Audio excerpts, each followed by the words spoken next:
That day we suffered loss we could not fathom and witnessed heroism we will never forget. Today and always, Americans are united in grief for those who lost their lives and for their families, and gratitude for the heroes of the day. May their memories always be a blessing. We had the sense to know there was something more important than politics. We stood together, united, proud to be Americans. We flew the American flag in homes across the country to honor the first responders who lost their lives and to celebrate the undying American values that a cowardly act of terrorism could not extinguish.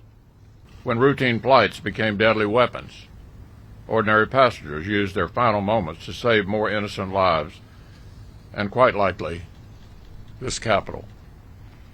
When clear blue skies clouded with smoke, first responders rushed fearlessly toward the biggest calls of their careers, and for too many, their last. As families grieved and cities mourned, citizen volunteers piled up prayers, donations, and patriotism into mountains of goodwill, even higher than the piles of rubble. And for 20 years, thousands of our bravest deployed to lands from which this evil was launched to make our refrain, "Never again," into reality. We remember the legions of firefighters and cops and union workers from the building trades and rescue workers who worked the pile only to become sick years later. Far too many of them ultimately passing from their illnesses.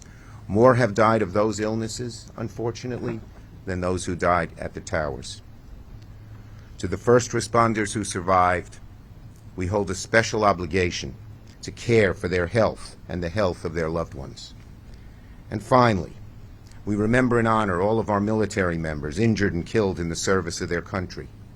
As our troops make their return home from abroad, let us commit to always care for them too, to care for their families, to never, ever lose sight of the sacrifice they made.